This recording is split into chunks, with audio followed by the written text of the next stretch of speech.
But first, Chancellor Rachel Reeves has been accused of misleading the public over the state of the country's finances as she plotted her £30 billion tax raise, allegedly to save herself and Prime Minister Sir Keir Starmer. And it comes as the Office for Budget Responsibility revealed that a series of statements in recent weeks from Ms Reeves and her officials falsely exaggerated the fiscal shortfall she faced, preparing the ground for her to raise taxes and welfare spending.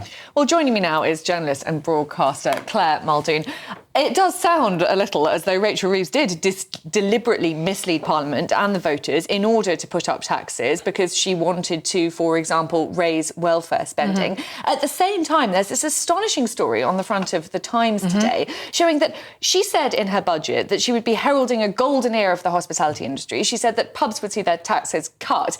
In reality, it looks as though this is going to be quite a big tax rise for pubs because she's revalued how much pubs are worth, and so therefore they have been pulled into a higher bracket of tax. It's all a bit complicated, but basically pubs are going to be taxed into oblivion. Well, since the pandemic, there's been 2,000 pubs closing. That's more than one a day.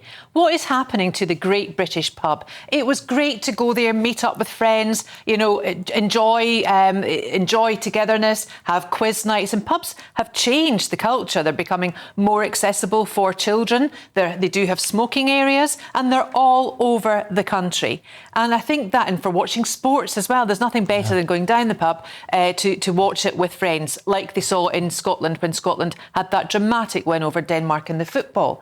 However, as you quite rightly said, Olivia, Rachel Reeves has done nothing to help the hospitality industry whatsoever. Perhaps that's why she didn't have a drink at the dispatch box, because not even she would have the cheek to turn on what she was actually going to do. 40% discount on business rates will stop, which they all enjoyed, the hospitality and retail enjoyed since the pandemic. That will stop in April 2026. What will come in is the change in boundaries of the wealth and the property the transient, the tangential property value of these pubs. She's going to put them into a higher business rate tax liability, which will fundamentally change. I mean, the figures speak for themselves. The average business rate increase by 15% next year will add £1,400 to the tax bill, increasing to 2028, which isn't that far away now. An extra 65%, on average, £7,000. How many pints would that cover? Not, you know, it's just ridiculous. I suppose in defence of Rachel Reeves, you could say that the pandemic era relief, we are now a long way out of the pandemic, and perhaps she had no choice but to end that. Otherwise, she would have had to make it permanent. That said, at the same time as this higher business rate, we are also facing the Workers' Rights Bill. Well, pubs are facing the Workers' Rights Bill. That's going to make it much, much more difficult to employ seasonal staff. Really, really important for pubs who are obviously very, very busy over the Christmas period. Yeah. It's also going to make it much more difficult to get rid of staff who aren't performing well. And we're seeing the national minimum wage going up at the same time too. So it does feel a little bit as though pubs are being squeezed in every direction. And these tax hikes are going to impact more pubs, etc., and restaurants than it will the retail industry, because they've got certain leeway and a certain headway to manoeuvre these, but hospitality and pubs definitely will be hit. And I think there's a bit of a solution here. When all of mine were students, and indeed when I was a student as well, we all came back home for Christmas, summers and Easters, etc., but the kids have got jobs at their universities, which more leave home to go to university, couldn't then take a job up because it was like, well, if you're going home, we're not going to take you. These kids that are going home now, get back into your pubs in your local community, spend in them, meet your mates, and also work in them. Exactly, but of course, your personal data could be exposed right now without you even knowing it. And if you want it removed, use incogni.com/GB News in the description now and get 60% off an annual plan on us. Incogni reach out to the data brokers on your behalf and request that your information be deleted from their databases. And they'll keep sending removal requests to make sure your data stays gone. Sometimes your information ends up on strange, obscure websites that automated tools just can't reach. And that's why Incogni just launched their unlimited plan with a feature called Custom Removals. With this, you can submit any link where your personal information appears, literally paste in the URL, and their privacy team will investigate and work to get it removed. And getting started is super easy. Hit the link in the description, create an Incogni account, and tell them whose data you want removed. Grant them permission to work on your behalf, and then all you've got to do is sit back and relax. They'll keep you updated along the way. Incogni is totally risk-free for 30 days. If you try it, it's not for you, you'll get a full refund. So take back control of your personal data today with Incogni. Use our code GBNews at checkout via the link in the description, and you'll get 60% off an annual plan. It's not just businesses which could be affected by this, for hospitality businesses. It's societies, but also it's those young people who perhaps do want those seasonal work in the pub, because the national minimum wage is going up, and we're told that there's 12,000 jobs on the line because of what is happening with those business rates. So if you're a pub landlord, you're going to be thinking, well, I can't afford these new minimum wage rises, so I'm not going to employ these young people. I know. Plus the hike in national insurance and contributions from the employer that she brought in the budget earlier on this year. We've all forgotten about that. Well, I mean, it's real and it's happening, and it's getting to the heart of communities, and she's stifling it. She's putting a sword right through the heart of communities in this. Well, I do love a bit of optimism on a Saturday morning, Claire. But thank you so much. I'm going for a drink. Yeah, I think we all need it. I will certainly be supporting a great British pub this afternoon, let me assure you. But just, of course, just to say, a spokesperson for the Treasury said the Chancellor has made the choices to cut the cost of living, cut hospital waiting lists and double headroom. Well, could it really be last orders for the Chancellor? Let's get more with a pub landlord, just who we were talking about, Guy Richardson, who is joining us now. Guy, looks like you're in a lovely pub. Do you own that pub? What's this budget going to do to you? I own the pub, yeah. I bought it 2 years ago. With the budget, it will destroy it. There's very little doubt about it. It will just destroy it. The cost of doing business now was hard enough as it is.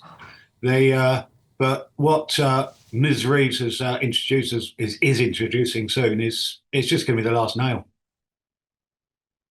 So you don't think that your pub will still be able to operate in a sort of year's time because of this budget? No. That will be in a year's time. If I'm still here in a year's time, I may have a party. I don't think so. But that's insane. I mean, Guy, how many people do you employ at the pub? Those kind of seasonal workers or young people who serve the pints? A very small handful of people who we employ now are sort of friends, family. There's currently not very many people in this area that look for pub work for whatever reason. But the whole plethora of employing people now is becoming scarier and scarier. Just to survive is scary because of the implications of bringing these people on and the rights. I'm not saying people don't deserve rights. Everybody should have rights, but they've got to be realistic. Yeah, absolutely. And if you've got an employee who isn't performing well and they're 3 days into the job and they're not turning up or whatever, you obviously have to have the right to find someone else who'll be able to do the job properly. It's about your rights as well. You'd like to think so, and it's the rights of the pub, and it's also the rights of the people that are coming into the pubs. They're coming in to spend good money, hard-earned money, and expect a good level of service. And if you've got people that don't turn up for whatever reason, and you can't do anything about it. You just got to wait until happy days the next time they turn along. So, Guy, what do you think? What should Rachel Reeves be doing to help you out and to help thousands of pubs across the country out to just get by, really? I think I would like to think she would have some sort of reflection on the business rates for sure. That's in April. I think the floodgates will open monstrously. Personally, what do I think she should be doing? I think she should be writing her resignation letter. If I'm perfectly honest, takes Keir Starmer with you. Find a little pub that will either have them or is open, and see exactly what it's like at the coalface. Can you just, if there'll be Labour ministers watching this show, they do watch GB News, can you tell us a little bit about why your pub is so important? It employs people, obviously, but it's also the centre of the community, I assume. It looks like a lovely little pub. It's quite a nice little pub, yeah. A pub, wherever it is the centre of the community, whatever community it happens to be, whether it's a city centre pub, town centre pub, a destination, or a small village pub. There's so much talk about people's mental health and look after people at this time of year because they may be on their own. A few years ago, they'd meet in the pub. They'd meet people that meet people in the pub. It's gone. It's finished. People, for whatever reason, be it financial or time or social media, people just don't go to the pub quite so much anymore. And with the way that the finances are being absolutely stretched and strained, I think that's just becoming more and more prevalent. And the social hub element of village pubs is pretty much on its last legs. Well, Guy, let's try and end with something a bit positive. We're coming up to Christmas now. It's December on Monday. Why should the British people support the great British pubs over this festive season? I think we all need something to cheer about. I think we all need to just be able to put whatever the troubles they are, if they possibly can, just back in the cupboard for a week, a day. And just come out and, let your hair down. And just have a jolly Christmas. Why not? Oh, thank you very much, Guy. And I love the sound of your pub, and I really, really hope it is still around in a year's time. Thank you. Yeah, I do too. Thank you. Thank you, you two. Thank you.